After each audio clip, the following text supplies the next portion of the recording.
नमस्कार दोस्तों। आज की इस शॉर्ट वीडियो में हम लोग डिस्कस करेंगे कि हरिसेन कौन थे। दोस्तों, यह क्वेश्चन आपके बीए के हिस्ट्री 102 एग्ज़ाम में बहुत बार पूछा जाता है। इसमें आपसे पूछा जाता है कि हरिसेन कौन थे और उनकी उपलब्धियों के बारे में आपसे पूछ लिया जाता है। तो दोस्तों, जो हरिसेन थे वो 4वीं शताब्दी के एक प्रमुख संस्कृत कवि, प्रशस्तिकार, समुद्रगुप्त के दरबारी मंत्री थे। यानी कि जो हरिसेन थे वो 4वीं शताब्दी में एक प्रमुख कवि थे, संस्कृत के कवि और प्रशस्तिकार तथा गुप्त सम्राट जो समुद्रगुप्त थे, उनके दरबार में एक महान मंत्री भी थे। और उन्होंने अपनी प्रसिद्ध जो प्रयाग प्रशस्ति है, जो कि इलाहाबाद में इलाहाबाद स्तंभ शिलालेख, उसकी रचना की थी, जो कि समुद्रगुप्त का काल था जिसमें वो शासन करता था। तो समुद्रगुप्त के शासनकाल के बारे में तथा सैन्य विजय और प्रशासनिक नीतियों के बारे में जानने का एक महत्वपूर्ण ऐतिहासिक स्रोत है। उसकी रचना की थी इन्होंने, उसको बनवाया था। जो प्रयाग प्रशस्ति है इलाहाबाद में, उसको इन्होंने बनवाया था।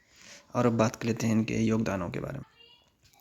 तो दोस्तों, जो हरिसेन थे उनके प्रमुख योगदानों में से पहला योगदान है कि उन्होंने प्रयाग प्रशस्ति की रचना की। यह शिलालेख संस्कृत में काव्यात्मक शैली में लिखा गया है, जो कि समुद्रगुप्त की उपलब्धियों का एक विस्तृत वर्णन करता है।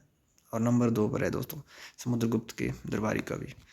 जो हरिसेन थे वो समुद्रगुप्त के दरबार में एक कवि और एक मंत्री के रूप में कार्य करते थे, जिससे कि उनकी रचनाओं में सम्राट की नीतियों, जो सम्राट था समुद्रगुप्त, उसकी नीतियों, उसकी विजयों का प्रभाव स्पष्ट रूप से देखा जाता है।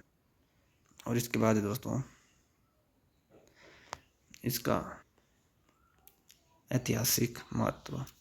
जो प्रयाग प्रशस्ति है, गुप्त वंश के इतिहास को समझने के लिए एक महत्वपूर्ण स्रोत है, जो उस समय की राजनीति, सैन्य और सांस्कृतिक स्थितियों का विवरण प्रदान करती है। तो दोस्तों, यह सब जो है तो हरिसेन के द्वारा किया गया था।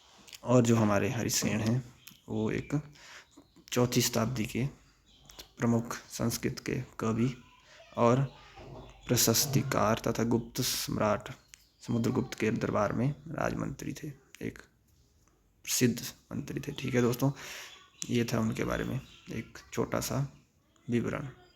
और दोस्तों, अगर वीडियो आपको अच्छी लगी होगी तो चैनल को सब्सक्राइब कर देना तथा कमेंट में थोड़ा फीडबैक दे देना कि हम लोग इसको कैसे कंटेंट को इम्प्रूव कर सकते हैं।